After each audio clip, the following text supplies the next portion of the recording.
எதிர்த்து பேசிட்டு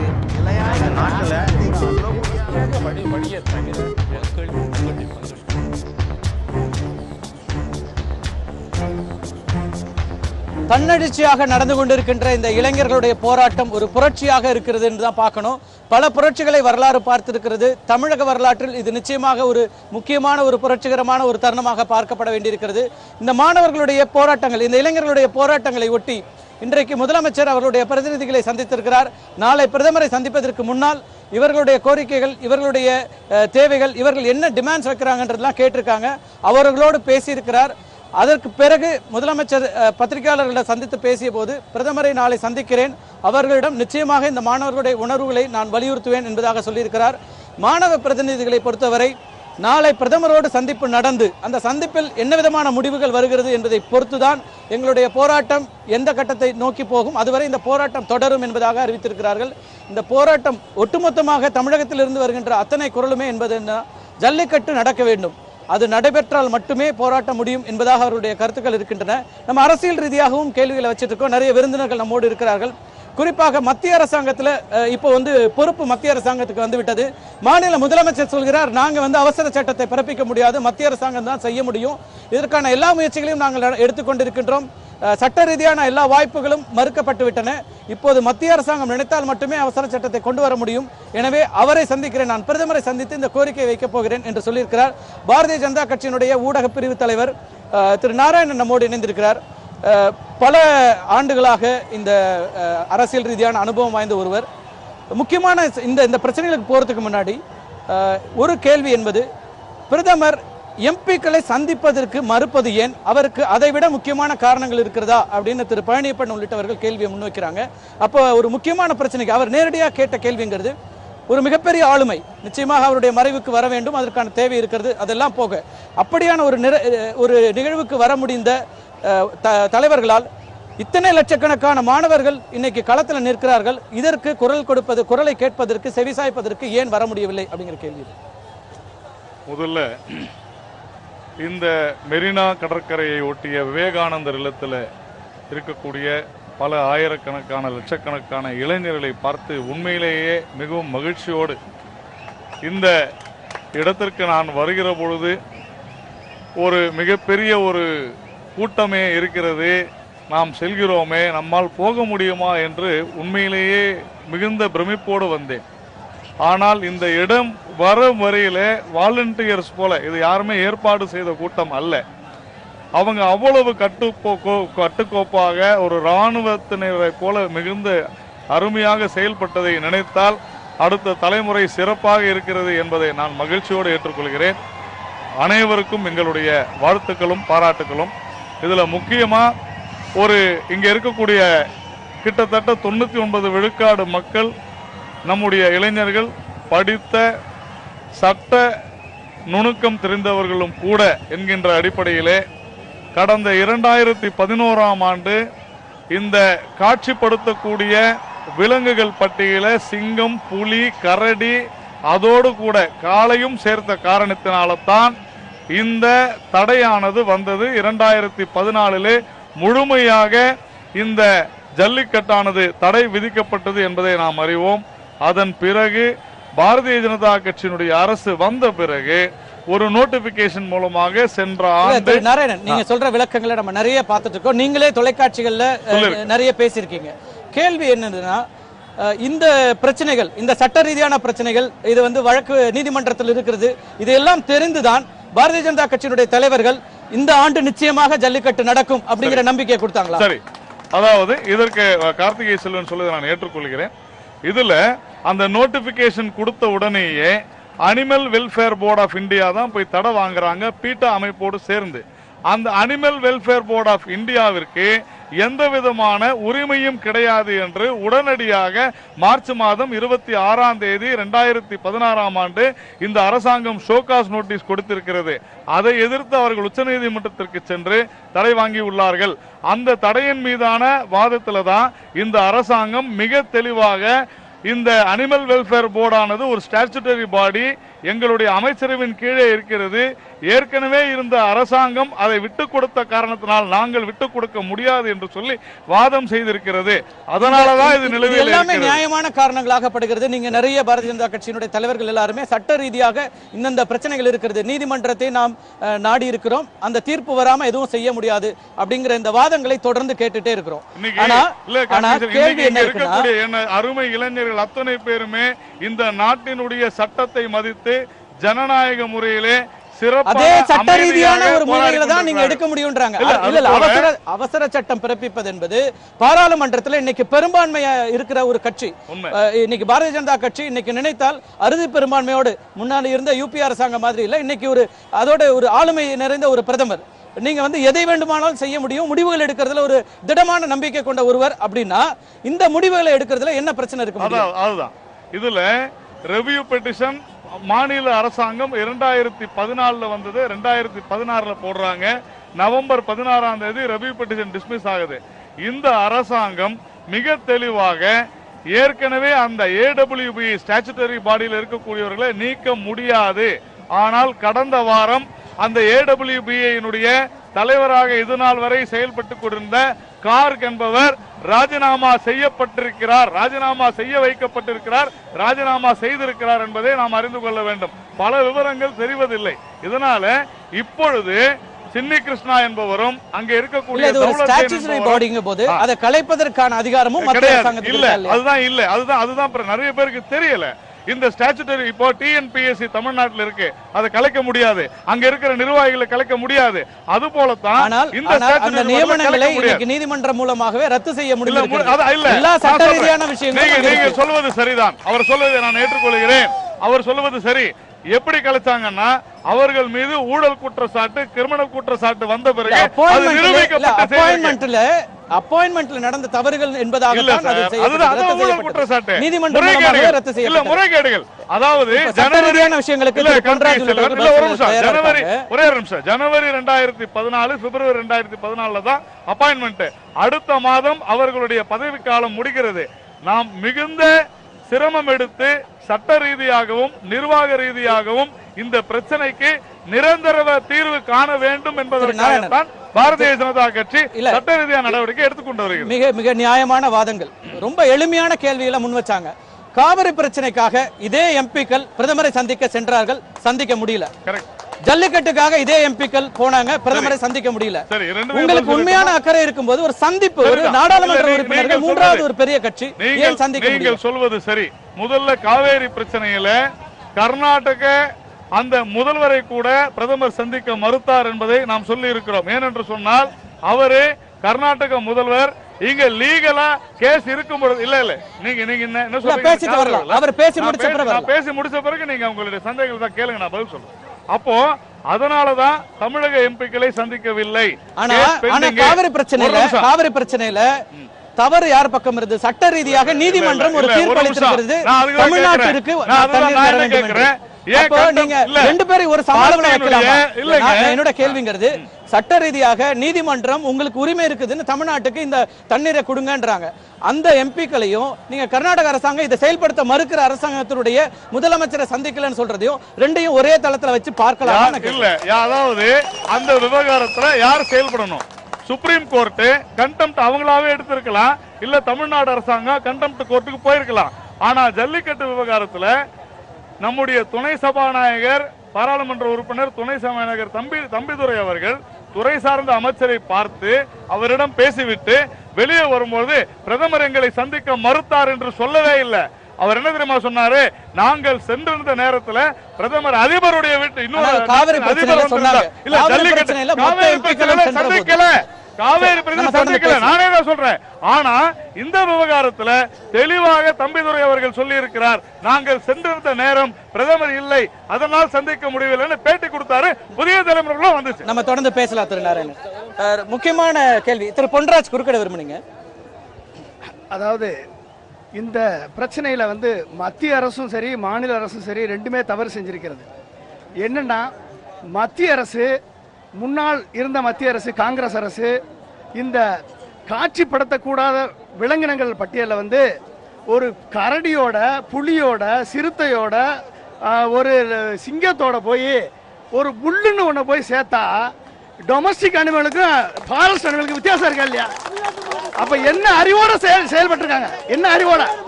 நில்லு. ரெண்டாவது, ஜல்லிக்கட்டு என்ற பேரோட ஜல்லிக்கட்டை மட்டும் தடை பண்ணக்கூடாதான், ஜல்லிக்கட்டையும் தடை பண்ணணுமா?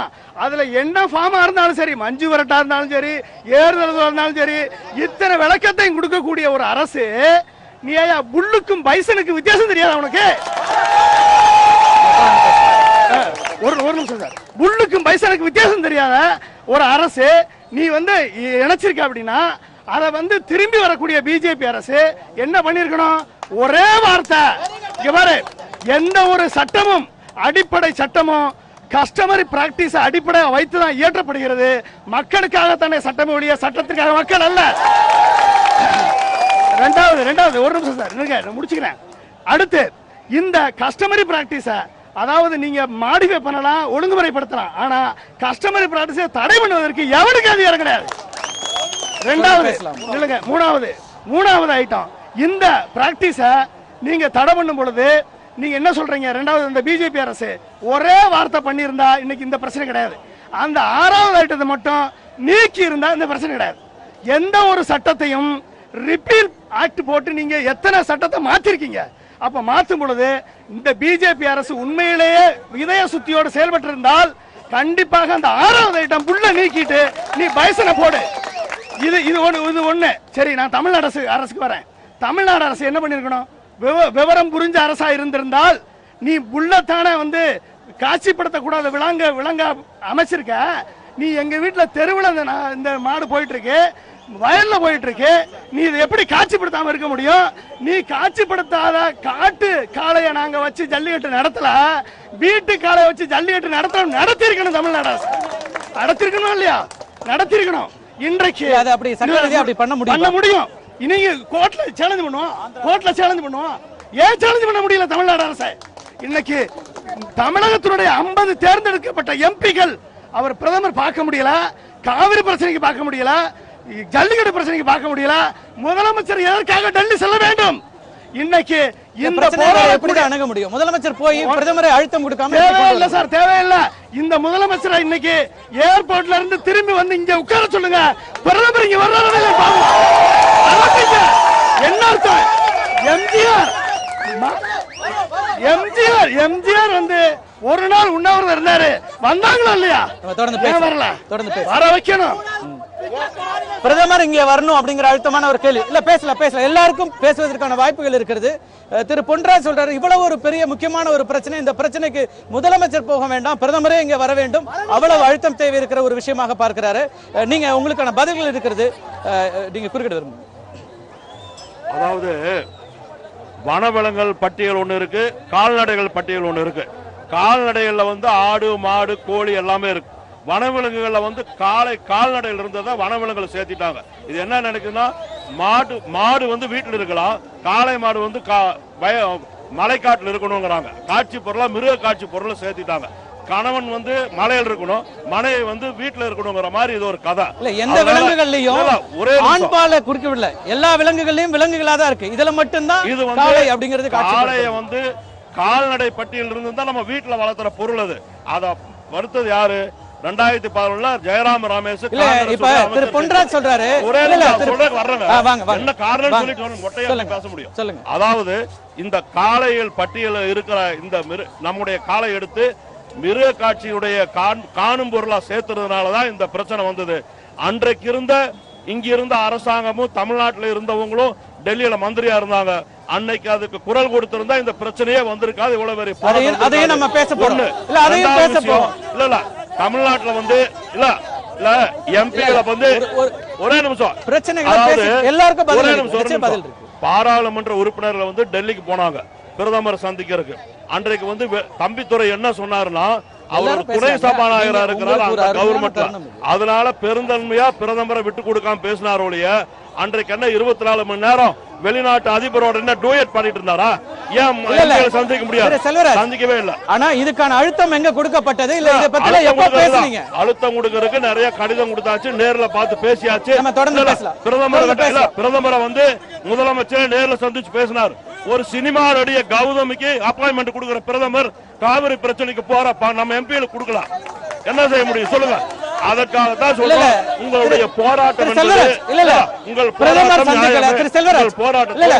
பிரதமர் சந்திக்கல, அவர் எம்பிக்களை மதிக்கல, இதெல்லாம் உங்க குற்றச்சாட்டா இருக்கட்டும். திரு பொன்ராஜ் என்ன சொல்றாருன்னா, தமிழக அரசாங்கம் இதை செய்ய முடியும்ல, அதை ஏன் செய்ய முன் வரல? இன்னைக்கு ஆந்திரால சந்திரபாபு நாயுடைய சொந்த ஊர்ல இது நடக்குது. எல்லா இளைஞருடைய கேள்வி அதுவா இருக்கு, ஏன் இங்க நடத்த முடியல? ஒரே நிமிஷம், நம்ம ஊர்ல ஜல்லிக்கட்டு நடக்கும்னு முதலமைச்சர் சொன்னார். சொன்ன மறு நிமிஷமே சுப்பிரமணிய சாமி அங்க டெல்லியில சொல்றாரு, இந்த ஜல்லிக்கட்டு நடத்துற ஆட்சியை கலைப்போன்னு சொன்னார். அந்த இடத்துல ஒரு நிமிஷம் கேட்டுங்க. ஆட்சியை கலைப்போன்னு சொன்னது மட்டுமல்ல, அதாவது நீதிமன்றத்துடைய சட்டத்தை மீறீங்கன்னு சொன்னார். ஒரு நிமிஷம் கேளுங்க சார், கேட்டுங்க. அந்த சுப்பிரமணிய சாமி சொன்னாரு, அதுக்கு பிஜேபியுடைய கட்சியுடைய எம்பி அவர், அந்த கட்சியுடைய தலைமை அவரை கண்டிக்கல. கர்நாடகாவில் தண்ணி கொடுக்கல, அதுக்கு போய் சுப்பிரமணிய சாமி கேட்கல. அவர் தமிழனா இல்லையாங்கிறது எனக்கு ஒரு சந்தேகம் உங்களோட சேர்ந்து. இந்த பிரச்சனையை பொறுத்தவரை உங்களோட ஒரே நிமிஷத்துக்கு முடிக்கிறான். உங்கள் பிரச்சனையை பொறுத்தவரை சுருக்கமாக நாளைக்கு முதலமைச்சர் பிரதமரோட பேசி இது நல்ல முடிவு ஏற்படாவிட்டால் உங்களோடு சேர்ந்து அவரும் போராடுவார். நன்றி திரு பழனியப்பன். அதாவது முதல்ல பேசும்போது குறுக்கிடாதீங்க, எல்லாரையும் பேச அனுமதிங்க. பேசதான் தெரியும் ஆள் யாருன்னு. பேசாம எப்படி தெரியும்? பேசுறவங்கள தெரியும் ஆள் யாருன்னு. நீங்க அதனால முதல்ல எல்லோரையும் பேச அனுமதிங்க. நாங்க திருப்பி இங்க நீங்க நல்லா புரிஞ்சுக்கணும். எல்லாரும் இங்க இருக்க எல்லா இளைஞர்களும் என்னன்னா மாறி ஆள் காரணம் சொல்லிக்கிட்டே இருக்காங்க. அது காங்கிரஸ் ஆட்சி நடந்துச்சு, இது அதிமுக ஆட்சி நடந்துச்சு, திமுக ஆட்சி நடந்துச்சு, இது பிஜேபி நடந்துச்சு. இப்ப அதெல்லாம் பிரச்சனையே இல்ல.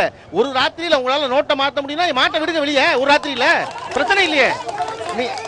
அதாவது மாறி ஒவ்வொருத்தர் கருத்து சொல்றீங்க.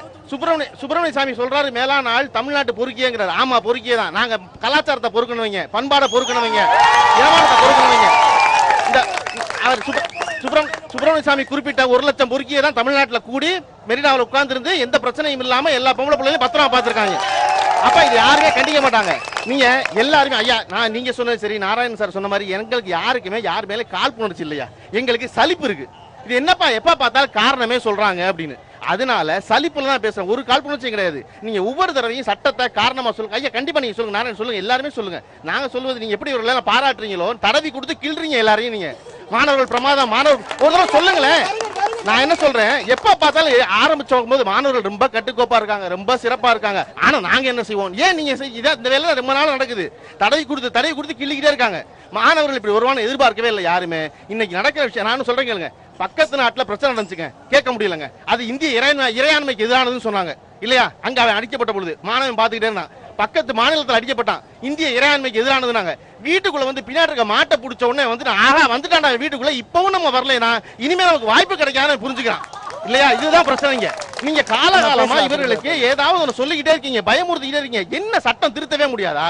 சுப்ரீம் கோர்ட் கடவுளாது மாத்தவே முடியாது. அது எப்ப பார்த்தாலும் வழக்கு நீதிமன்றத்தில் நான் கேட்கிறேன், இந்த அரசாங்கம் கடந்த ஆகஸ்ட் மாதத்துக்குள்ள இதுவரையும் 18 அவசர சட்டம் போட்டிருக்குங்க. 18 அவசர சட்டம் போட்டிருக்கு பிஜேபி அரசாங்கம். அதோட சேர்த்து இது அவசர சட்டம் போடுங்களேன். இதுக்கு மட்டும் உங்களுக்கு என்ன பிரச்சனை? ஏன் போட மாட்டேங்கிறீங்க இல்லையா? ஏன்னா காரணம் என்னன்னா இங்க உங்களுக்கு தனித்தனி அடையாளம் இருக்கக்கூடாதுன்னு எப்பொழுதும் மத்திய அரசாங்கம் நினைக்கும். அது காங்கிரஸோ பிஜேபியோ எல்லாம் ஒண்ணுதான்.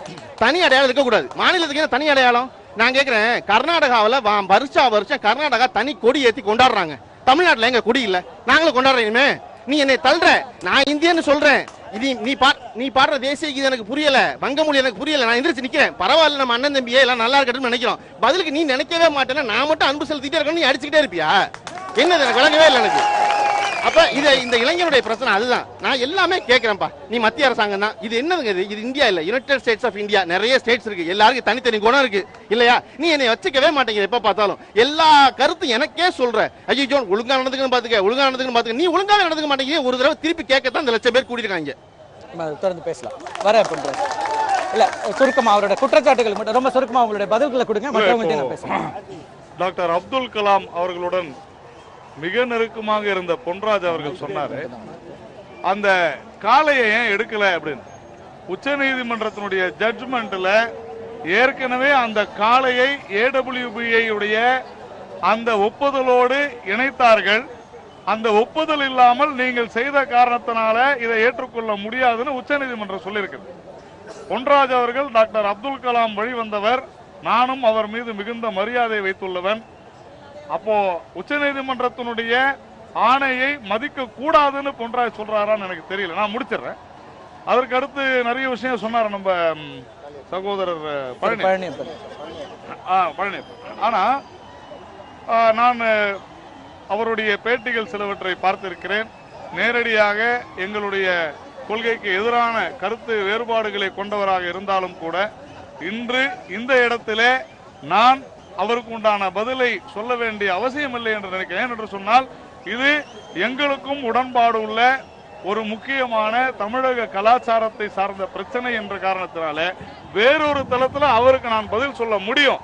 ஆனால் நாம் அனைவரும் இந்தியர்கள் என்கின்ற உணர்வை நாம் கொள்ள வேண்டும். அவருக்கான பதில் இல்ல அப்படி இல்ல அப்படி இல்ல பேசிக் கேள்வி சோனியா காந்தி இல்ல நம்ம வந்து சுப்பிரமணிய சாமி இப்படி ஒரு கருத்தை முன்வைக்கிறார். அது வந்து அவருடைய தனிப்பட்ட கருத்தாகிறது, கட்சிக்கும் அதுக்கு சம்பந்தம் இல்ல. இல்லங்க இல்ல அதே போல மேனகா காந்தி ஒரு கருத்தை முன்வைக்கிறார், அதுவும் கட்சிக்கும் அதுக்கு சம்பந்தம் இல்லன்றீங்க. அப்ப இதெல்லாம் கண்டிக்காத போது பாரதிய ஜனதா கட்சியுடைய கருத்து என்னவாக இருக்கு? நான் கேக்குறேன், ஜெயராம் ரமேஷ் 3 நாள் முன்னால வந்து தமிழ் 3 நாட்களுக்கு முன்னால தமிழர்களுக்கு சகிப்புத்தன்மை இல்லைன்னு ஜெயராம் ரமேஷ் வந்து பேசிட்டு போயிருக்காரு. பழனியப்பன் அவர்கள் காங்கிரஸ் வந்து குற்றம் சாட்டுகிறார். நாராயணன் இதுக்கு காங்கிரஸ் உதாரணம் காமிக்கிறீங்க, நான் காவிரிக்கு உதாரணம் காமிச்ச போது உங்களால ஏற்க முடியல. இல்ல ஒரு நிமிஷம். சுப்பிரமணிய சுவாமி அவர்கள் ட்வீட் பண்ணது தவறுதான், அதுல ஒன்னும் சந்தேகம் இல்ல. ஒண்ணு ஐயா ஒரு நிமிஷம் இருங்க. ஆனால் அதே சமயத்துல அந்த சுப்பிரமணிய சுவாமியினுடைய வாதம் தான் ஜல்லிக்கட்டு ஆதரவாளர்களுடைய சிறப்பான வாதமாக இருந்திருக்கிறதுன்னு எல்லாருமே சொல்லிருக்கிறாங்க. இல்லன்னு நீங்க சொல்ல முடியுமா? அதாவது இல்ல வேணான்றது இல்ல, இங்க பாருங்க, அது வேற. அதாவது தவறு என்று நாம் சொல்கிறோம், அதுல வந்து சந்தேகம் இல்லை. அவர் சொன்னது தவறுதான் தெளிவா சொல்லி இருக்கிறோம். இல்ல சிறப்பான வாதங்களை வைத்ததனால ஒட்டுமொத்தமாக இப்படியான ஒரு கருத்தை அவர் சொல்வதை நம்ம நியாயப்படுத்த முடியுமா? அவர் வந்து தான் யாரை குறிப்பிட்டிருக்கிறேன் என்பதையும் சொல்லி இருக்கிறார். இதுதான் இதை வந்து ஊதி பெரிதாக்குவது என்பது ஒரு சிலர் ஒட்டுமொத்தமாக அவர் யார சொல்லியிருந்தாலும் போராட்டத்தில் இருக்கிறதா சொல்றாரு. இல்ல இந்த போராட்டம் அதற்கு முன்னமே சொல்லியிருக்கிறார். இந்த மாணவர்களுடைய போராட்டத்தை பத்தி அவர் பேசல. இது வந்து வேண்டும் என்று சொல்வது தவறான விஷயம். பேசலாம், தொடர்ந்து பேசலாம். இல்ல இன்னும் நான் பேசிட்டு வரேன். திராவிட முன்னேற்ற கழகத்தின் சார்பாக திரு பொள்ளாச்சி உமாபதி நம்மோட இருக்கிறாரு. இந்த பிரச்சனையில ஒட்டுமொத்தமாக திமுகவினுடைய பார்வை என்னவா இருக்கு? முழுமையாக தமிழர்களுடைய பண்பாடு, பாரம்பரியம், அவர்களுடைய கலையும் கலாச்சாரமும் காப்பாற்றப்பட வேண்டும் என்பது திராவிட முன்னேற்ற கழகத்தினுடைய ஒரு கருத்து. அதை முழுமையாக எங்களுடைய செயல் தலைவர் தளபதி ஸ்டாலின் அவர்கள் செய்து வருகின்றார். அதற்காக வேண்டி ஜனவரி மாதம் 3ஆம் தேதியே அலங்காநல்லூரிலேயே இந்த போராட்டத்தை முதலில் தொடக்கி வைத்தவரும் அவர்தான் என்பதையும் ஜனவரி 3ஆம் தேதி போதுமான காலமா இருக்குதா? இந்த குற்றச்சாட்டு அதிமுகவுக்கு எப்படி பொருந்துமோ, பாரதிய ஜனதாவுக்கு எப்படி பொருந்துமோ, அதே போல திமுகவுக்கும் பொருந்தும் இல்லையா? இல்ல பாரதிய ஜனதா கட்சியை நம்ம என்ன குற்றம் சாட்டுகிறோம்? ஏன் கடைசி நேரத்தில் இப்படி வந்து நிக்கிறீங்க, இது ஒண்ணு தெரியாதான்றோம். அதிமுகவுக்கும் அதே கேள்வி எழுப்பப்படுகிறது. ஜனவரியில் தான் இந்த எண்ணம் வந்ததா? கடந்த ஆண்டும் தளபதி அவர்கள் இதே போராட்டத்தை தொடங்கினார். தொடங்கிய நேரத்தில் ராதாகிருஷ்ணன் அவர்கள், அன்றைய அமைச்சர் அவர்கள் உறுதி தந்தார்கள். உறுதியினுடைய அடிப்படையில் அன்றைக்கு விட்டுக் கொடுத்தோம். ஆனால் அந்த இது அடுக்கவும் இல்லை என்ற திரும்பவும் என்ற போராட்டத்தை தொடங்கி வைத்திருக்கிறது. திரு உமாபதி, இல்ல நான் எல்லார்ட்டையுமே கேட்கிறேன், இவங்க எல்லாருக்குமான பதில் உங்கள்கிட்ட வர வேண்டியிருக்கு. ரொம்ப குறிப்பா நான் கேட்கிறேன், இன்னைக்கு வந்து எல்லா கட்சிகளும் இன்னைக்கு இது மாணவர் போராட்டத்தை ஆதரிக்கிறீங்க, மிகப்பெரிய அளவிற்கான எழுச்சி அப்படிலாம் சொல்றீங்க. ஆனால் எந்த இடத்திலும் எந்த அரசியல் கட்சியையும் எந்த அரசியல் தலைவரையும் ஏற்பதற்கு அவர்கள் தயாராக இல்லை. அப்படிங்கறத நீங்க புரிந்து கொள்கிறீர்களா இல்லையா? தொடக்கத்திலே சொன்னது போல இந்த போராட்டம் என்பது எல்லோரும் தலைவர்களாக இருந்து நடத்தப்படுகின்ற, எல்லோரும் இந்நாட்டு மன்னர்கள் என்கின்ற நிலையில் எல்லோரும் இந்நாட்டு மன்னர்களாக இருந்து நடத்துகின்ற இந்த போராட்டத்தில் அவர்களுடைய அத்தனை போராட்ட வழிகளையும் அத்தனை கட்டுப்பாடுகளையும் திராவிட முன்னேற்ற கழகம் முழுமையாக மதிக்கிறது. இல்ல மதிக்கிறது இருக்கட்டும், நான் கேட்கிற கேள்விங்கிறது முழுமையாக ஏற்றுக்கொள்கிறோம். ஒட்டுமொத்த இளைய சமுதாயமும் இன்னைக்கு இருக்கிற அரசியலை நாங்க ஏற்க மறுக்கிறோம்ன்றாங்க. அரசியல் தலைவர்களை எங்களுக்கு நம்பிக்கை இல்லைன்றாங்க. அப்ப அந்த இடத்தை புரிந்து கொள்கிறார்களா அரசியல் கட்சிகள் தான் என் கேள்வி. திராவிட முன்னேற்ற கழகம் முழுமையாக புரிந்து கொண்டிருக்கின்றது. அவர்களுடைய எதிர்பார்ப்பிற்கேற்ப திராவிட முன்னேற்ற கழகம் நிச்சயம் நடக்கும். இந்த இடத்துலதான் அரசியல் கட்சிகளே வேண்டாம், அரசியல்வாதிகளே வேண்டாம், நாங்க மாற்று அரசியலை முன்வைக்கிறோம், எங்களுக்கு எல்லார் மீதும் அவநம்பிக்கை வந்திருக்கிறது அப்படிங்கிற அந்த ஒரு இருக்கு. இந்த இடத்திலேயே பார்த்தோம், திரு பழனியப்பன் சொன்ன மாதிரி பிரச்சனைகளுக்கான காரணங்களை ஒருத்தர் மாற்றி ஒருத்தர் சொல்லிட்டு இருக்காங்களே தவிர தீர்வுகளுக்கு வரவே இல்லைங்கிறது தான் அங்க இருக்கிற எல்லோருடைய பிரச்சனையாகவும் அல்லது அவர்களுடைய கொந்தளிப்பாகவும் பார்க்க வேண்டியிருக்கிறது இல்லையா? இன்னைக்கு இங்க இருக்க அரசியல் தலைவர்கள் மேல நம்பிக்கை இல்லைங்கிறதுக்கான ஒரு எடுத்துக்காட்டு தான் இந்த போராட்டம். அதை நம்ம நல்லா புரிஞ்சுக்கணும். இது அரசியல் ஏதோ ஒரு எட்டா கனி கிடையாது. யாருங்க அரசியல்? இங்க இருக்கவங்க தான் அரசியல். நம்ம ஓட்டு போட்டாதான் அவங்க சீட்ல போய் உட்கார முடியும். ஆனா இன்னைக்கு இவங்களுடைய அபிலாஷைகளை எந்த விஷயத்திலையுமே புரிஞ்சு கொள்ளல. ஒண்ணு, விவசாயிகள் சாவு. ஆனா இப்ப கடந்த நாடாளுமன்ற சட்டமன்ற தேர்தல் பெரும்பகுதி 80% மேல வாக்கு சதவீதம் வந்தது. அதுல பெரும்பாலான இளைஞர்களும் வாக்களிச்சிருக்கிறாங்க. அப்படின்னா அதை எப்படி புரிஞ்சுக்கிறது? அது எப்படி நான் புரிஞ்சுக்கிறேன்னா, இன்னைக்கு அதுக்கு முன்னாடி சொல்லிடுறேன், இன்னைக்கு இங்க இருக்கக்கூடிய அரசியல் தலைவர்கள் எல்லாம் ஒரு வலுக்கட்டாயத்தினால் இவங்களை சப்போர்ட் பண்றாங்களே தவிர மாணவர்கள் ஓட்டுக்கு வந்தனால அவங்க இங்க வந்திருக்காங்க. அதான் உண்மை. இவர்கள் மாணவர்கள் இவங்களை தேடி போகல. இந்த 10 மாணவர்கள் 20 மாணவர்கள் 50 மாணவர்கள் நேரா போய் அரசியல் தலைவர்களை பார்க்கணும்னா எத்தனை தலைவர்கள் இன்னைக்கு வாங்கப்பா அவங்க மனுவை வாங்கிக்க எத்தனை பேர் சொல்லுவாங்க? இன்னைக்கு யாருமே வந்திருக்க மாட்டாங்க. இன்னைக்கு மாணவர்கள் முன்ன வந்ததுனால கண்டிப்பா தமிழகத்துல ஒரு சின்ன ஒரு பூகம்பம் கிளம்புற மாதிரி ஒரு நிலை இருக்கு. கண்டிப்பா கிளம்பும்.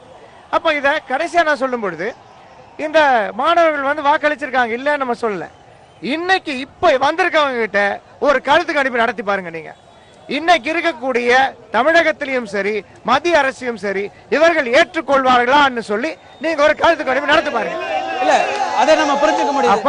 நிறைய ஏமாற்றங்கள் இருக்கிறத பார்க்க முடியுது. அதுதான் மாற்று தலைமை எதிர்பார்க்கறாங்க. அரசியல் மேல நம்பிக்கை இல்லாதவங்க கிடையாது இவங்க. மாற்று அரசியல் மேல நம்பிக்கை இருக்கவங்க. நம்ம தொடர்ந்து பேசலாம். இதெல்லாம் இங்க அவர்களோடு பணியாற்றி கொண்டிருக்கின்ற அரசியல் கட்சிகளுடைய தலைவர்களுடைய பார்வையிலெல்லாம் பார்த்தோம். ஆனால் களத்துல நின்றுட்டு இருக்கிற இளைஞர்கள் இந்த விஷயங்களை எப்படி பார்க்கறாங்க? நம்ம பல பேட்டிகள்ல பார்த்துட்டு இருக்கோம். கடந்த ஒரு வாரமாக அவர்களுடைய அதிருப்தி குரல்களையும் ஏமாற்றங்களையும் அவநம்பிக்கையான பேச்சுக்களையும் தான் பார்த்துட்டு இருக்கோம். அதனாலதான் மாற்று ஒரு அரசியல் வேணும்ன்றாங்க. இங்க நாங்க முன்வைக்கிற மாற்று அரசியல் வேறானதுன்றாங்க. இந்த அரசியல் கட்சிகளுடைய தலைவர்கள் பல இடங்கள்ல அவங்க எல்லாம் அனுபவம் வாய்ந்தவர்கள், அரசியல் ஒரு 40 ஆண்டுகள் 50 ஆண்டுகள் இருக்கிறவர்கள். அவர்களுடைய கருத்துக்கள் எல்லாம் எப்படி பார்க்குறீங்க? நிறைய ஒவ்வொருத்தரும் ஒரு நியாயமான காரணங்களாக அவர்களுக்கு நியாயமான காரணங்களாக முன்வைக்கிறாங்க. உங்களுடைய பார்வை என்ன? சார், நான் ஒண்ணு கேக்குறேன். அதாவது எல்லா கட்சி ஆளுங்களுக்குமே ஜனவரி மாசம் மட்டும் தான் போராட்டம் பண்ணுவாங்களா? ஏன் மத்த மாசத்துல போராட்டம் பண்ண மாட்டாங்களா? இல்ல இன்னொன்னு கேக்குறேன், எங்களோட உரிமையை நாங்க காப்பாத்திக்கிறதுக்காக நாங்க போராடுறோம்னு முன் வந்திருக்கோமே, ஏன் இந்த வருஷம் ஜல்லிக்கட்டு நடக்காதுன்னா எதுக்கு, எதனால இந்த 2 கட்சிகளுமே சரி ஏன் முன்வைக்கல? ஏன் அதுக்கான முயற்சி எடுக்க மாட்டேங்கிறீங்க? சரிங்க, பிரைம் மினிஸ்டர் இவ்வளவு தூரம் நம்ம நாட்டில் நடக்கக்கூடிய ஒரு பிரச்சனைக்கு யாரையும் சந்திக்க விரும்பலன்னா அப்ப இங்க யார் பவர்லெஸ்ஸா இருக்கிறது? அது எவ்வளவு பெரிய ஒரு அவமானமான விஷயம். இன்னொரு விஷயம் கேக்குறேன், எங்க கலாச்சாரத்தை காப்பாத்தல எவனோ பீட்டான்றவன் வரா, இந்த பக்கம் சுப்பிரமணிய சாமி அவர் எல்லாம் பொறுக்கிங்களா போராடுறீங்க. எத்தனை பேச்சு ஒரு தமிழுக்கு என்ன காதுல பூ வச்சுக்கிட்டு இருப்பானா? எப்ப பார்த்தாலும் எங்களை குட்ட குட்ட குனிஞ்சுக்கிட்டே இருக்கணும்னு சொல்றீங்களா? இல்ல இல்ல இல்ல இல்ல சார், நான் ஒரு கேக்குறேன், குட்ட குட்ட குனிங்கிறவன் தமிழன் இனிமே நினைச்சாங்கன்னா கண்டிப்பாக இந்த ஒரு போராட்டம் எல்லாருக்கும் எடுத்துக்காட்டு. தமிழன் எழுந்திருச்சான்னா அவன் துண்டகானு ஓட வேண்டியதுதான். ஒவ்வொரு அரசியல் கட்சியும் ஒரு நியாயங்களை முன்வைக்குது. நாங்க தொடர்ந்து முயற்சி எடுக்கிறோம். எல்லாருமே உங்களுடைய குரல்ல உங்களுடைய உணர்வுல நாங்க பங்களிக்கிறோம். எங்களுடைய உணர்வுகளும் அதான் இருக்கு. ஜல்லிக்கட்டு நடத்தணும் தான் எங்களுடைய உணர்வுன்னு மாநில அரசும் சொல்கிறது, மத்திய அரசும் சொல்கிறது. இப்ப நீங்களும் பார்த்திருப்பீங்க நேரடியாக. உங்களுடைய பார்வை எப்படி? சார், எங்களுக்கு எந்த அரசியல் கட்சி மேலே நம்பிக்கை சுத்தமா இல்ல சார். எதனால ஆச்சு? எல்லாரும் இத்தனை வாட்டி போராடி 3 வருஷமா நாங்களும் கஷ்டப்பட்டு குரல் கொடுத்து பார்த்தோம். யாருமே கேட்கிற மாதிரி இல்லை. எங்க சார்பா அவங்க முன்னெடுக்க போனாங்க. ஆனா யாரும் கேட்காதனால தான் இப்ப மாணவர்களை நாங்களா களத்துல இறங்கியிருக்கோம். எங்களுக்கு எந்த தலைவர்களும் தேவையில்லை சார். இல்ல நிறைய விளக்கங்களை முன் வச்சாங்க. இப்ப அவங்களுக்கான விளக்கங்களாக நாங்க என்னெல்லாம் முயற்சிகள் எடுக்கிறோம் அப்படிங்கிற விஷயங்கள் எல்லாம் முன் வைக்கிறாங்க. அதுல உங்களுக்கு நம்பிக்கை வரலையா? மாநில அரசு எல்லாருமே சொல்லுது, மத்திய அமைச்சர் எங்க பேச்சை கேட்க மாட்டேங்குதுன்னு சொல்லிட்டு கர்நாடகாக்காரன் தடைய மீறி அதை செய்யும் போது, ஆந்திராக்காரன் தடைய மீறி செய்யும் போது, நீ தடைய மீறி ஜல்லிக்கட்டு நடத்த சொல்லு. இன்னொருத்தர் தவறு செய்யறாரு, சட்டத்தை மீறுகிறாருன்றதால் நம்மளும் மீறணும் சார். கிடைக்கலன்னா எடுத்துக்கணும் சார். அப்போதான் சார் கிடைக்கும். கடைசி வரைக்கும் கிடைக்கும். வேணும்னு பார்த்தா கிடைக்காது சார். எல்லா டிக்கெட் சொல்லுங்க. இல்ல சார், நான் ஒண்ணு கேக்குறேன். ஆரம்ப நாள்ல இருந்து அவங்க மேல பழி சொல்றதும் இவங்க மேல பழி சொல்றதும் ரெண்டு பேரும் சமயத்திலேயே என்ஜாய் தான் பண்றாங்களே தவிர அவஸ்தைப்படுறது நாங்க தான் சார். களத்துல உட்கார்ந்து அவஸ்தைப்படுறது நாங்க தான். நிச்சயம் உங்களுடைய கருத்து எல்லாருக்கும் நேரம் இருக்கு. எல்லாருமே இந்த விஷயங்களை பேசுறது. இப்போ நீங்க சொல்றீங்கல்ல சார், இந்த மாதிரி நான் ஆதரிக்கிறேன் அப்படின்னு சொல்லிட்டு அவங்க பாஜகவோட மாநில தலைவர் சொல்றாங்க. அவங்களோட இன்னொரு தலைவர் சுப்பிரமணிய ஊடக பிரிவு தலைவரா வர்றதுக்கு வாழ்த்து சொல்லலாம். இவங்க இல்ல அவங்க பேர் என்ன, தமிழரசி சொல்றீங்களா? ஓகேங்களா? அவங்க சொல்றாங்க, நான் உண்மையா நான் ரொம்ப சப்போர்ட் பண்றேன், ஜல்லிக்கட்டு நடந்தே தீரணும் அப்படின்னு அவங்க சொல்றாங்க. சுப்பிரமணிய சுவாமி அவங்க சேம் கட்சி தலைவர் என்ன சொல்றாரு, இதெல்லாம் என்ன ஒரு பெரிய விஷயமா அப்படின்னு அவர் கேட்கிறாரு. பிரதமர் என்ன நடந்திருக்குன்னு அவருக்கு தெரியுதா தெரியலான்னு தெரியல. நம்ம மாநில அரசு கட்சியில் திமுகவா இருக்கட்டும் அதிமுகவா இருக்கட்டும் நாங்க எல்லாருமே ஜல்லிக்கட்டு நடத்தணும்னு சொல்றாங்க. எல்லாம் வரவேற்க தெரிஞ்சது. யாருமே யார்கிட்டயுமே கம்யூனிகேட் பண்ண மாட்டாங்களா? ஒரே கட்சியில இருக்கீங்க, இந்தியாக்குள்ளதான் இருக்கிறீங்க. ஏடிஎம்கே, டிஎம்கே, மாநில அரசு, மத்திய அரசு, பாஜக, அவங்களோட லீடர்ஸ், பொலிட்டீஷியன்ஸ் 3 பேரு. நீங்களே கம்யூனிகேட் பண்ண மாட்டீங்களா? உனக்கு கீழே இருக்கிற நான் ஒரு லீடர்னா எனக்கு கீழே இருக்கிற தொண்டை என்ன பேசுறான், என்ன பேசுறான், கருத்து சுதந்திரம்ன்றாங்க. ஒவ்வொரு கருத்தும் அவங்க கட்சிக்குள்ள ஒரு வைக்கிறாங்க. அது எப்படி சார் கருத்து சுதந்திரமா இருக்க முடியும்? இங்க எங்களோட கோரிக்கை, எல்லாரோட கோரிக்கையும் என்ன? we have a motive. ஒரே ஒரு மோட்டிவ் தான், ஜல்லிக்கட்டு நடத்தணும், ஃபார்மர்ஸ் வாழணும். அதுதான் எங்களோட மோட்டிவ். அப்போ ஒரு மத்திய அரசா தமிழ்நாட்டுக்கு நீங்க நல்லது நடக்கணும்னு நீங்க நினைச்சீங்கன்னா உங்களோட மோட்டிவ் என்னவா இருக்கும்? நான் ஜல்லிக்கட்டு நடத்தணும்பா எல்லாரும் சொல்றீங்க. மோட்டிவா கம்யூனிகேட் பண்றீங்களா? என்ன கம்யூனிகேஷன்? எக்ஸிகியூஷன்ல வரல, செயல்பாட்டுக்கு வரலன்றீங்க. அதுதான் இந்த அரசோட பெரிய மத்திய அரசோட execution it's always on papers, nothing. Sir, இது வரைக்கும் அவர் சொன்னாரு நம்ம சுப்பிரமணிய சாமி பண்ணலனாரு. இது வரைக்கும் சுப்பிரமணிய சாமி யாரு சார்? அவங்க சென்ட்ரல் கவர்மெண்ட்ல தான் இருக்காரு. இது வரைக்கும் மோடி அவங்க இருக்காரு, அவர் கட்சியில தான் இருக்காரு, அரசாங்கத்துல இல்ல. அவங்க கட்சி தானே சார்? அவங்க ஆளுங்கட்சி தான் சார். அவங்க இது வரைக்கும் அவங்க அமித்ஷா ஏதாவது சொன்னாரா இல்ல மோடி ஏதாவது சொன்னாங்களா? தமிழன் அவரு தமிழ்ல தானே சார்? அவரு யார்? சுப்பிரமணிய தமிழ்ல தான் சார். இங்கதான் அங்க போயினாரு, கொம்ப முடிச்சு போயினாரு. அவரு தனியா தானே போயிருக்காரு. அவரும் இங்க வர சொல்லுங்க சார். அவரை ஆட்சியில என்ன வேணா பேசுவாராமா? இல்ல, அவருடைய கருத்தை அவரே ஏற்கல. பாரதிய ஜனதா கட்சியினுடைய ஊடக பிரிவு தலைவர் மறுக்கிறார். ஆமா சார், அதை நாங்க ஏற்கலன்ற. ஆமா சார், இப்ப இல்ல சார், இப்ப இல்ல 2 வருஷமா அவர் ஒவ்வொரு இதுக்கும் தமிழ்நாடு எழுத்து தான் பேசிட்டு இருக்காரு. ஏன் இது வரைக்கும் அவருக்கு தூக்கி எறிய தெரியாது அவங்களுக்கு? இது எல்லாம் தான் உங்களுக்கு நம்பிக்கை இல்லாத ஒரு நிலைமை உண்டாக்குது. ஆமா சார், இது வரைக்கும் நம்பிக்கை இல்ல சார் உங்களுக்கு. நம்ம பேச எல்லாருடைய கருத்து கேட்கலாம். சொல்லுங்க சார். முதல்ல இந்த இதை பத்தின போராட்டத்தை பத்தின ஒரு சின்ன இன்ட்ரோடக்ஷன் கொடுத்துறேன் சார். இல்ல நீங்க ஏன்னா நம்ம அடுத்த கட்டத்துல நோக்கி போயிட்டு இருக்கோம். போராட்டம் பத்தில நம்ம பேசியிருக்கோம். ஓகே சார், இந்த போராட்டத்துக்கு அப்புறமா சார் எங்களுக்கு இந்த தலைவர்கள் எல்லோருமே நாங்க உங்களோட தான் இருக்கோன்றாங்க. பலவிதமான ஜஸ்டிபிகேஷன் கொடுக்குறாங்க. அதற்கு பிறகு உங்களுடைய மனநிலை என்ன? இவங்க சொல்றதுல இருக்கிற அந்த ஒரு நம்பிக்கை ஏற்பட்டிருக்கிறதா? உங்களுக்கு அரசியல் கட்சிகள் மேல நம்பிக்கை இல்லைன்றீங்க. இவங்க பல காரணங்களும் இல்ல சார், அரசியல் கட்சி மேல நம்பிக்கை எங்களுக்கு எப்பயோ போயிடுச்சு. ஆனா இளைஞர்கள் அரசியலுக்குள்ள வர முடியும்ன்றது இந்த போராட்டம் எங்களுக்கு கத்து கொடுத்துச்சு சார். பேசலாம். சரிங்க, எல்லாருமே அரசியல் வேற, அரசியலுக்குள்ள இளைஞர்கள் வரணும் அப்படிங்கிறாங்க. இங்க இருக்கிற அரசியல் இளைஞர்களுக்கு தெரியாது அப்படின்னு சொல்றாங்க. இந்த போராட்டத்துக்கு எதுக்காக போராடுறோம் நிறைய பேர் தெரியாம தான் போராடுறோம் அப்படின்னு சொல்றாங்க. ஆர்டிபிஷியல் இன்செமினேஷனுக்கு பின்னாடி அரசியல் இருக்கு இல்லன்னு இவங்களுக்கு எல்லாம் தெரியாதுன்னு நினைச்சிட்டு இருக்கீங்களா? இல்ல people for ethical treatment against animals, ethical ட்ரீட்மெண்ட்னா என்ன அப்படிங்கிறதுக்கான டெஃபினிஷன் அவங்க இதுக்காக கொடுத்துருக்காங்களா? இல்ல இன்னைக்கு இருக்கிற ஒரு அரசியல் கட்சிக்கும் பின்னாடி ஒரு டாக்டரின் இருக்கு. டாக்டர் கொள்கைகள் தானே ஒரு கட்சி. ஒரு கட்சியோட ஒரு ஊடக ஒரு எம்பியா இருக்கிறவர் ஒரு கருத்தை சொல்றாரு அப்படின்னா அது அந்த கட்சியோட கொள்கைக்கு எதிராக இருக்குன்னா அவங்க கட்சி விட்டு நீக்கணும். இல்ல அது ஒரு சர்வாதிகாரத்தை நோக்கி போகாதா? நம்ம பல நேரங்கள்ல கருத்து சுதந்திரம்ங்கிற விஷயத்தையும் நம்ம வலியுறுத்துறோம். எத்தனையோ விஷயங்கள்ல அரசாங்கத்தோட கொள்கை முடிவுகளுக்கு எதிராக நாங்க செயல்பட முடியாதுன்னு சொல்லியிருக்கா இல்லையா?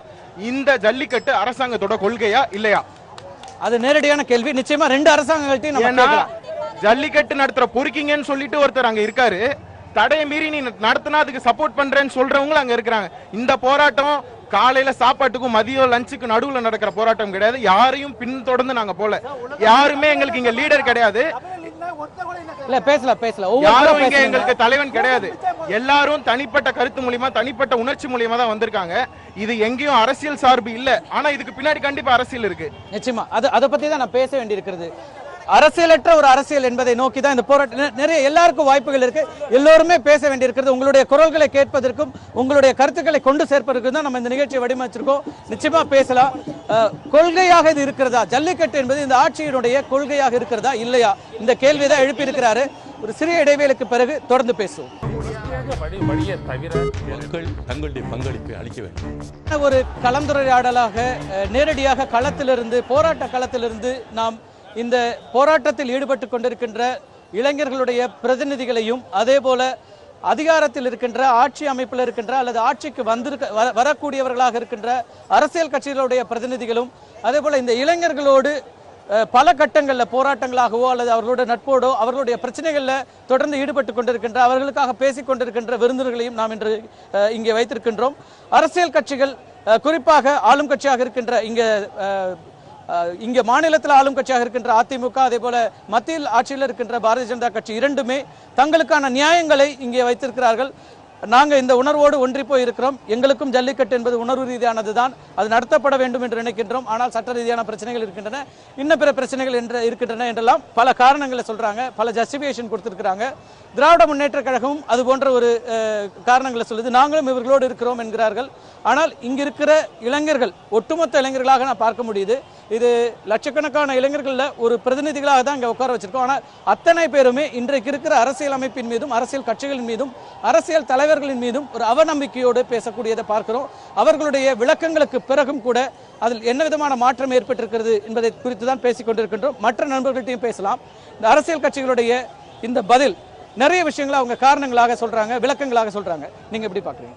வணக்கம் சார். இப்போ இந்த உள்ள போராட்டம் மாதிரி இது வரைக்கும் நான் பார்த்ததில்லை. இந்த மாதிரி போராட்டம் வரணும். என்ன ரீசன்னா, ஏதோ ஒரு அமைப்பு வந்தாங்க போனாங்கன்னு இருக்கக்கூடாது. இப்போ மாணவர்களுடைய ஒன்று சேர்ந்து வந்திருக்கோம். இது கண்டிப்பா வெற்றி பெறுங்கிற நம்பிக்கை எனக்கு முழு மனதோட இருக்கு. வெளியே போய் பாத்தீங்கன்னா கிட்டத்தட்ட லட்சத்துக்கு மேல மெம்பர்ஸ் வந்திருக்காங்க. அதெல்லாம் நம்ம ஊடகங்கள் மூலமாகவும் மக்கள் பார்த்துட்டு தான் இருக்கிறாங்க. உணர்வு ரீதியான ஒரு போராட்டமாக இது மாறிக்கொண்டிருக்கிறது. இப்போ அரசியல் கட்சிகள் முன்வைக்கிற இந்த பிரச்சனைகள், முதலமைச்சர் ஒரு விளக்க அறிக்கை கொடுத்திருக்கிறார். அவர் இந்த நாளை பிரதமரை சந்திக்கிறேன்றாரு. மத்தியில் இருக்கிறவங்களும் நாங்க இதுக்காக கவனத்தோடு இருக்கிறோம், நிறைய இதுக்கான முன்னெடுப்புகளை செய்கிறோம்ங்கிறாங்க. இந்த விளக்கங்களை எப்படி பாக்குறீங்க? இந்த விளக்கங்கள்லாம் நம்பகத்தகுந்த மாதிரியே இல்லை. அப்பப்போ சொல்றாங்க போறாங்கிறது நடக்கிற மாதிரி இல்லை. இல்லாட்டா இந்த போராட்டம் உங்களுக்கு இவ்வளோ வலுப்பெற்று இருக்காது. சொல்லுங்க. நான் உங்ககிட்ட 2 கேள்வி கேட்கணும். ஜல்லிக்கட்டு ஜனவரி மாதம் தான் நடக்குது, அதில் மாற்றம் கருத்து கிடையாது. நேற்று போராட்டம் எத்தனை மணிக்கு தொடங்குச்சு உங்களுக்கு தெரியல. ஆனால் எல்லா டிவிலையும் ஃப்ளாஷ் ஆகிட்டு இருக்கு. நேற்று இதே இடத்துல உதவி ஆணையர், துணை ஆணையர்கிட்ட பேச்சுவார்த்தைக்கு போவோம். இப்போ தான் சாயங்காலம் 6 மணிக்கு நானும் ஆசினி எல்லாம் போவோம். இப்போ தான் முதலமைச்சருக்கு உங்களோட போராட்டத்தை பற்றி தெரியப்படுத்திருக்குன்னு சொல்கிறாங்க. அந்த அளவு முதலமைச்சருக்கு செய்தி போய் சேரலன்னு சொல்கிறது ஏற்றுக்கொள்ள முடிய கருத்தா இல்லை. அதே போல் 39 எம்பிங்க போயிருக்காங்க. 40 எம்பிகள் 50 எம்பிகள் ராஜ்யசபா உட்பட 50 எம்பிகள் சந்திக்க போயிருக்காங்க. அதே பிரைம் மினிஸ்டர் ஒரு தனிப்பட்ட ஒரு நடிகை போய் ஒரு மனு கொடுக்காங்க, கூப்பிட்டு வச்சு போட்டோ எடுத்து அதை பேப்பர்லாம் ரிலீஸ் ஆகுது. அந்த தனிப்பட்ட அது ஒரு நிகழ்ச்சி சார்ந்ததா இருக்கு. நம்ம அந்த ஒரு உங்க ஒப்பீடை சரியா புரிந்து கொள்ளப்படணுங்கிறதுக்காக நான் சொல்ல 40 எம்பிகளை 50 எம்பிகளை சந்திக்கிறதுக்கு 2 வாட்டியும் மறுத்துருக்காரு. ஓகே.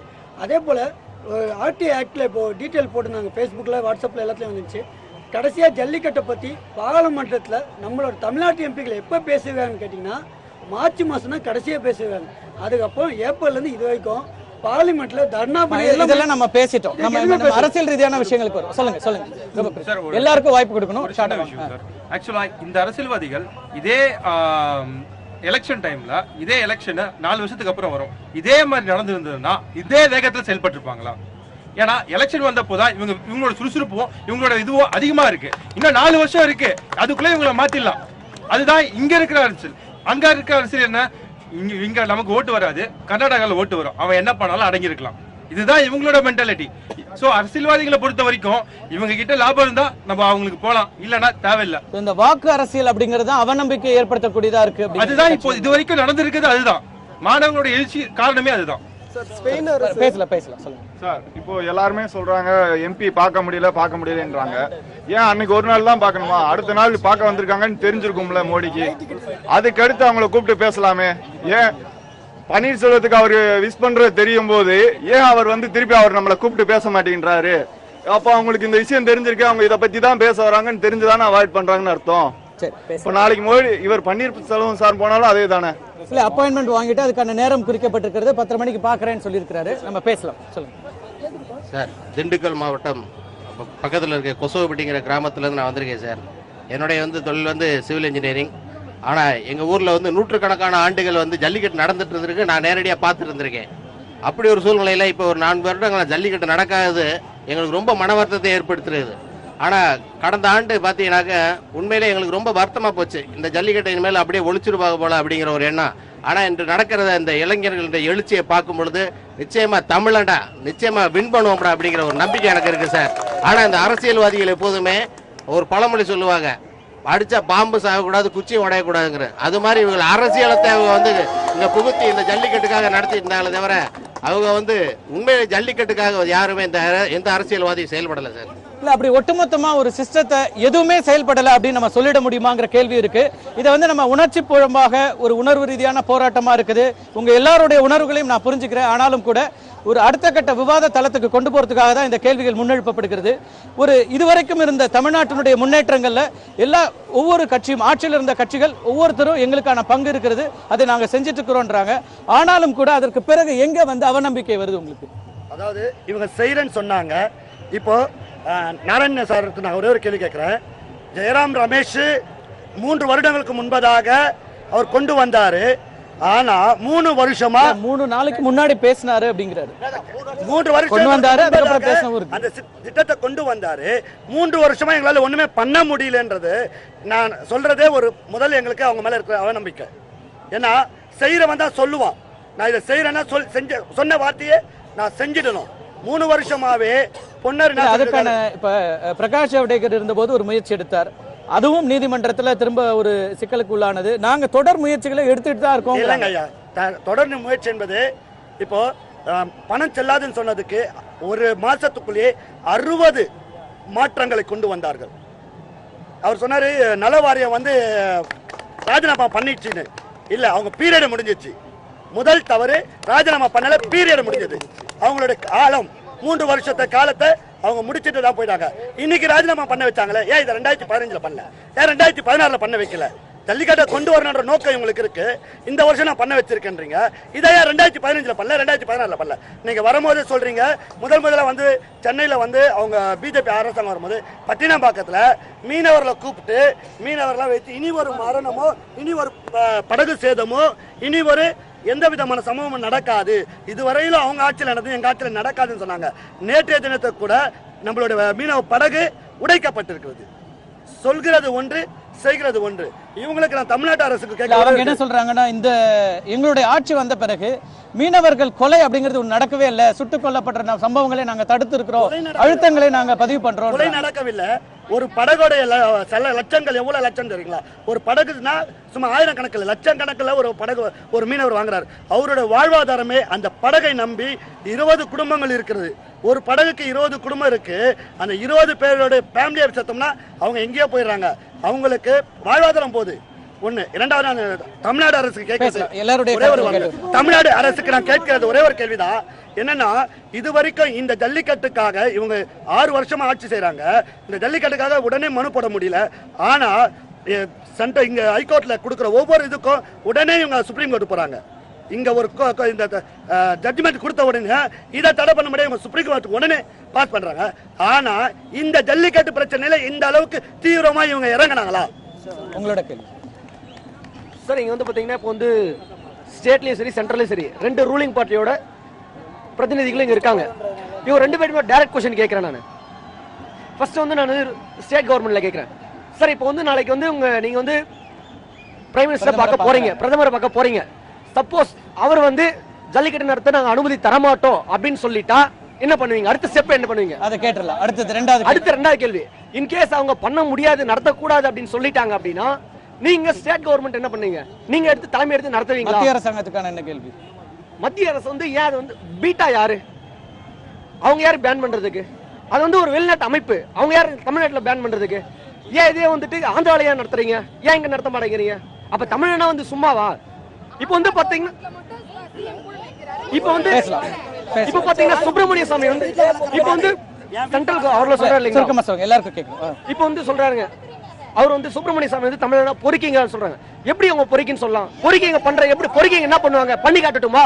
அது அதனோட ரியாக்ட் என்னன்னு பார்க்கலாமாங்க? இல்ல அப்படியெல்லாம் செய்யாத ஒரு கூட்டமாக தான் இன்னைக்கு மரியாதை கூடுது. அதுதான் இவ்வளவு லட்சக்கணக்கான மாணவர்கள் இருக்காங்க, இளைஞர்கள் இருக்காங்க, எல்லோருமே ஒரு சார் நாங்க வந்து தமிழர் வந்து நாங்க வந்து இது வந்து நாங்க வந்து அது மாதிரியான ஒரு இளைஞர் கூட்டம் கிடையாது அப்படிங்கிற அதை நிரூபிச்சுட்டு தான் வெளியே பண்ணிட்டு இருக்காங்க. சரிங்களா? பேசலாம். இது மாதிரி அவர் வந்து இல்ல சார் ஒரு நிமிஷம் சொல்லுங்க. அவர் வந்து எப்படிங்க வந்து சமூக வலைதளம் மூலமா பொறிக்கின்னு சொன்னாரோ அதே சமூக வலைதளம் மூலமாக மன்னிப்பு கேட்கணும். தமிழ்நாட்டை வந்து அவர் மன்னிப்பு கேட்கணும். பேசலாம் சொல்லுங்க சார். திரு சுப்பிரமணிய சாமி அப்படிங்கிறவங்க வந்து தமிழ்நாட்டில் இருக்க எல்லாருமே பொறுக்கி அப்படின்னு சொல்லியிருக்காப்ல. தமிழ்நாட்டில் இருக்க யாருமே பொறுக்கி கிடையாது.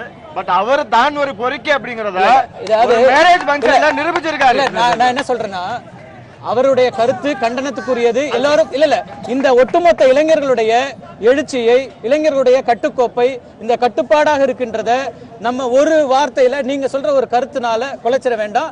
இது வந்து ஒரு பெரிய மரியாதை ஏற்பட்டு இருக்குது எல்லாருக்கும். அதனால நம்ம ஒரு விவாதத்துல போயிட்டு இருக்கோம். நம்ம தொடர்ந்து பேசலாம். நம்ம தொடர்ந்து பேசலாம். ஒரே நிமிஷம் வர தோழர், எல்லாரும் பேசுவோம்.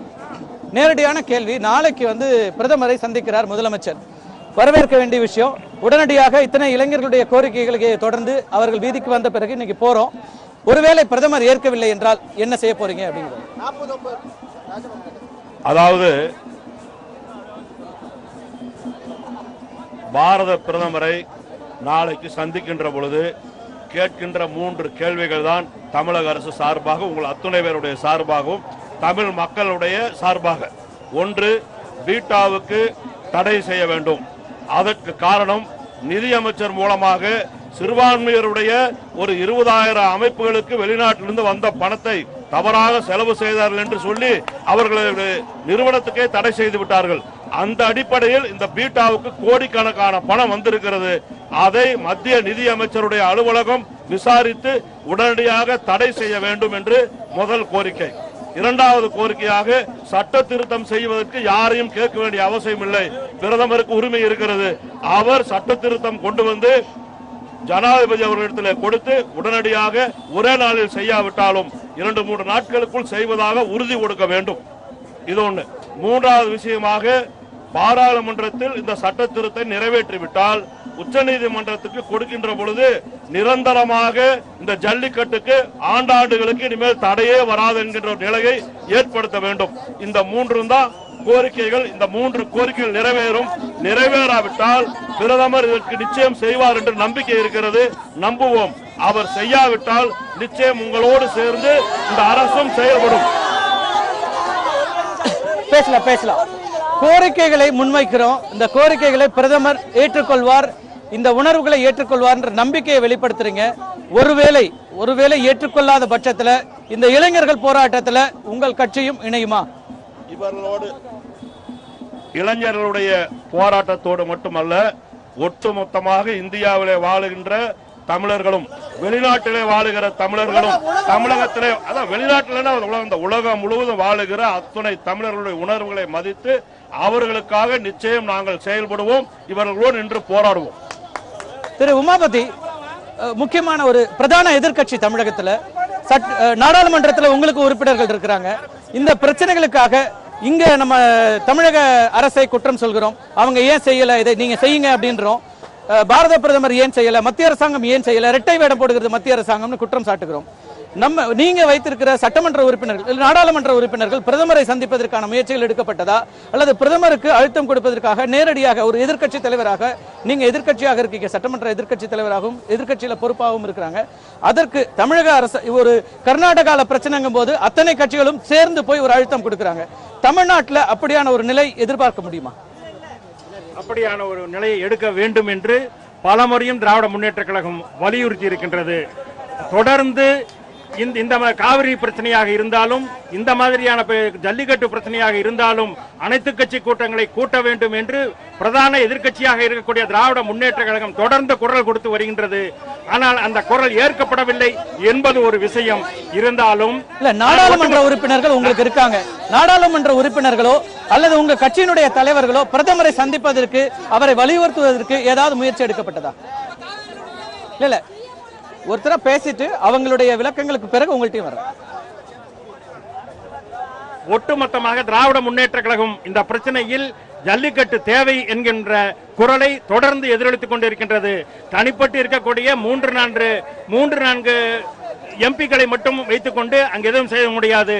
50 எம்பிக்களை வைத்திருந்தவர்கள் செய்யவில்லை என்பதுதான் காரணமே தவிர, இதை விடவும்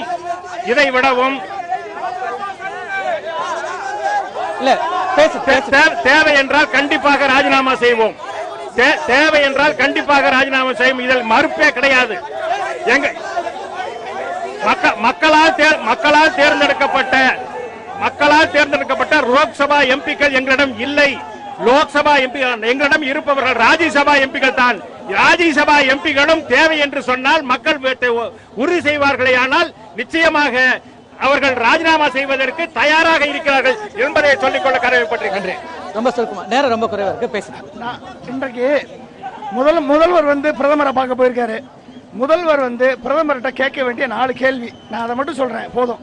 அதாவது இன்றைக்கு ஹெரிட்டேஜ் சைட்டுன்னு மகாபலிபுரத்தில் இருக்கக்கூடிய சைட்டை 400 வருஷம் 200 வருஷத்துக்கு முன்னால் இருக்கக்கூடிய சைட்டை பாதுகாக்க வேண்டியது மத்திய அரசு, மாநில அரசின் கடமை. ஆனால் 5000 ஆண்டு பழமையான பாரம்பரியமான தமிழர் பண்பாட்டான ஜல்லிக்கட்டை பராமரிப்பது மத்திய அரசின் கடமையா இல்லையா? இது ஒரு கேள்வி. இரண்டாவது கேள்வி, மத்திய அரசு கன்வென்ஷன் ஆன் பயாலஜிக்கல் டைவர்சிட்டி என்ற சர்வதேச ஒப்பந்தத்தில் நேட்டிவ் பிரீட்ஸை நாங்கள் பாதுகாப்போம் என்று கையெழுத்திட்டு இருக்கிறது.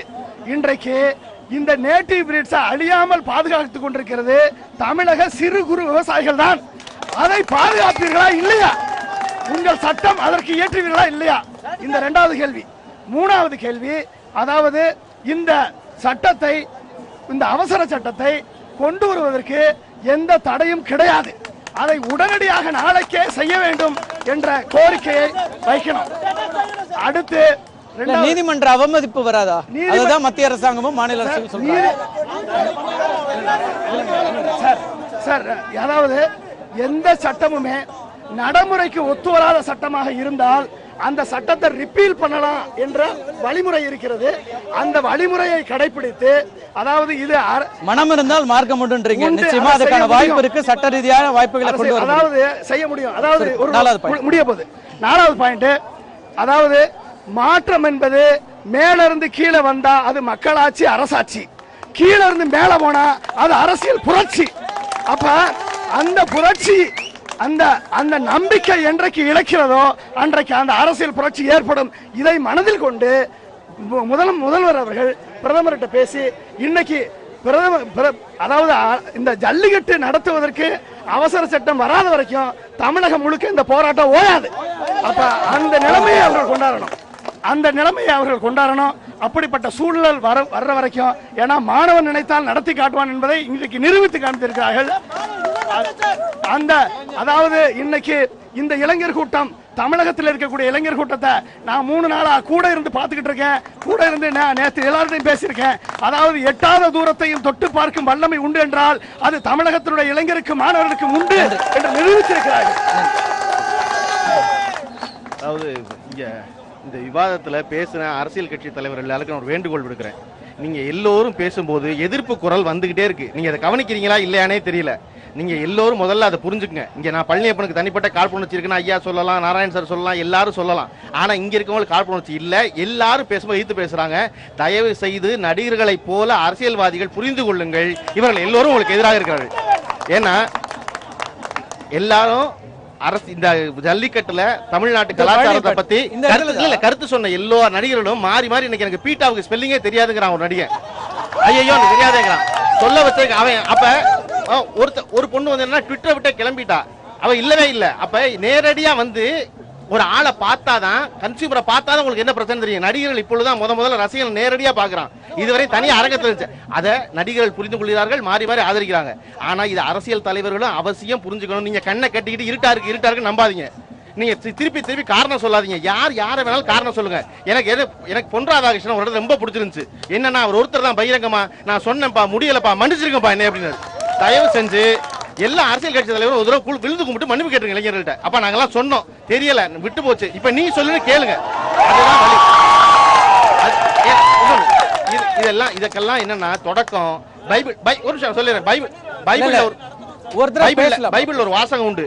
என்ன வாசகம்னா, எருதுகளற்ற நிலத்தில் களஞ்சியங்கள் காலியாக இருக்கும்னு வார்த்தை உண்டு. மாடு இல்லைன்னா விவசாயம் இல்ல. இந்த மாடு ஜல்லிவரட்டு என்பது ஜல்லிக்கட்டு மட்டும் இல்ல, இதுக்கு பின்னாடி விவசாய பிரச்சனை இருக்கு, மீனவர் பிரச்சனை இருக்கு. விவசாயிகள் அவ்வளவு சாகுறான், அவனுக்கு எந்த நலனும் கிடையாது. உங்களுக்கு ஒரே ஒரு கருத்து சொல்லி முடிச்சிடறேன் நான் என்னுடைய வாதத்தை. நம்ம வந்து நவம்பர் 8ஆம் தேதி டிமானிட்டைசேஷன் வந்துச்சு. யார் கையிலையும் பணம் இல்ல, யார் கையிலையும் பணம் இல்ல. உடனே என்ன சொன்னாங்கன்னா, டோல்கேட்ல பூரா பணம் வாங்காதீங்கட்டாங்க. ஏன்னா சில்லறை கொடுக்க முடியாதுல்ல, அதனால வாங்காதீங்கட்டாங்க. டிசம்பர் 3ஆம் தேதி வரைக்கும் யார்ட்டையும் பணம் வாங்கல. சரியா? யார்ட்டையும் 25 நாள் பணம் வாங்கல. வாங்காத பிறகு ஜனவரி மாசம் national highways authority of India இந்திய அரசுக்கு நிதியமைச்சருக்கு கடிதம் அனுப்புது. 1200 கோடி ரூபாய் நட்டப்பட்டுட்டான். யாரு? டோல்கேட் வச்சிருக்க முதலாளி. அவனுக்கு உடனடியாக 900 கோடி ரூபாய் பணம் கொடுக்கணும் அப்படின்னு சொல்லுது national highways authority of India நிதியமைச்சருக்கு. என்ன காரணமா? To boost the self confidence of the private investors. அவனுக்கு வந்து ரொம்ப, ஏன்னா அவன் சோத்துக்கு சேர்த்து கிடக்காம பாருங்க. அதனால ஆனா விவசாயி இருக்காம பாருங்க. விவசாயி ஏக்கருக்கு 25,000 ரூபாய் கேட்கறான், நட்டமாயி போச்சுன்னு. அதுக்கு குழு அனுப்புவாங்களாம், ஆராய்ச்சி நடத்துவாங்களாம், ஆய்வு செய்வாங்களாம், அதுக்கப்புறம் முடிவு பண்ணுவாங்களாம். அப்ப இந்த அரசாங்கங்கள் விவசாயிக்காக இல்ல, வெகுஜனத்துக்காக இல்ல, முதலாளிகளுக்காக இருக்கிறது. அதுதான் இங்க இருக்க பிரச்சனை.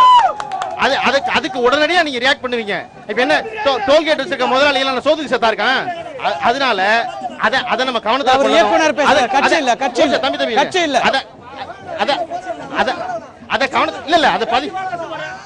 இது என்னன்னா இந்த மாதிரி இல்ல ஒரு தெரியப்படுத்தணும்ல என்ன.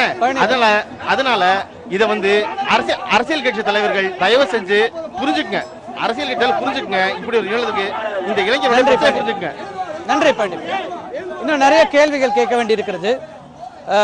குறிப்பாக விசாலினி, உங்கள்கிட்ட இந்த பிரச்சனைகளில் ஒட்டுமொத்தமாக ஒரு மாற்று அரசியல் அப்படிங்கிறத நம்ம முன்வைக்கணும் அப்படின்னே தொடர்ந்து சொல்லிட்டு இருக்கிறோம். இப்போ இந்த எக்ஸிஸ்டிங் சிஸ்டம் தானே இது எல்லாத்தையும் கொண்டு வந்திருக்குது. உடனடியாக நீங்கள் வந்து இதெல்லாம் மாற்றிக்கங்க, இந்த விஷயங்கள்லாம் உங்கள் மேலே நம்பிக்கை இல்லைன்னு சொல்லாமே தவிர ஒட்டுமொத்தமாக இந்த அரசியலே வேண்டாம் அப்படின்னு சொல்ல முடியுமா? கண்டிப்பா இதை சொல்ல முடியாது. அரசியல் கட்சிகள் வந்து பொலிட்டிக்கல் மைலேஜ் தாண்டி சமூக பிரச்சனைகளை அணுகணும். அப்பதான் எல்லா பிரச்சனையும், ஒவ்வொரு பிரச்சனையும் மத சாயம், ஜாதி சாயம், இனச்சாயம், இந்த சாயங்களை பூசிக்கிட்டே இருந்தா பொலிட்டிக்கல் மைலேஜ் நடந்துகிட்டே தான் இருக்கும். இன்னைக்கு பாத்தீங்கன்னா மத்தியில் இருக்கிற ஒரு பெரிய கட்சி 5 மாநில தேர்தலுக்கு ஒரு ஆயத்தமாயிட்டு இருக்கு. அதனால அவங்களால இது கான்சென்ட்ரேட் பண்ண முடியல. தமிழகத்தில் இருக்கிற கட்சிகளே கொஞ்சம் பிரிட்டலா இருக்கு, அதனால அவங்க கான்சென்ட்ரேட் பண்ண முடியல.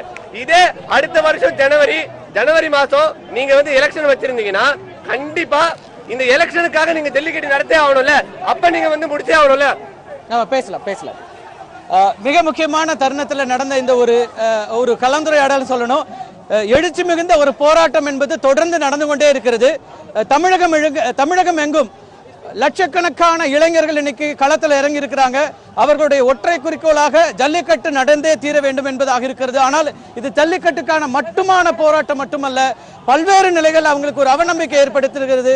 இந்த சிஸ்டம் மேல பல கேள்விகளை முன்வைக்கிறாங்க. இன்னைக்கு இருக்கிற அரசியல் கட்சிகள் மேலையும் அரசியல்வாதிகள் மேலையும் அவங்க முன்வைக்கிற கேள்விகளுக்கு இவர்கள் பதில் சொல்ல வேண்டிய அல்லது குறைந்தபட்சம் இப்படியான ஒரு நிலைப்பாட்டில் இன்னைக்கு இருக்கிற இளைய சமுதாயம் இருக்கிறது என்பதை நாம் புரிந்து கொள்ள வேண்டிய அவசியம் இருக்கிறது. இன்னைக்கு பல்வேறு தளங்கள்ல அதிருப்தியும் அவநம்பிக்கையும் இருப்பதுதான் இப்படியான ஒரு ஜல்லிக்கட்டுக்கு எதிரான போராட்டமாக இன்னைக்கு வெடித்திருக்கிறது.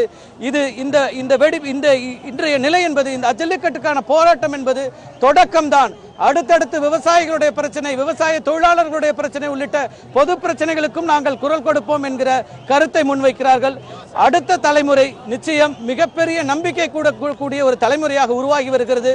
இந்த தலைமை என்பது, இந்த போராட்டம் என்பது எந்த வகையிலெல்லாம் மாடரேட் செய்யப்பட்டு அடுத்த கட்டமாக ஒரு கன்சிஸ்டன்டான ஒரு வளர்ச்சியை நோக்கி, அடுத்த கட்ட நகர்வை நோக்கி செல்ல வேண்டும்.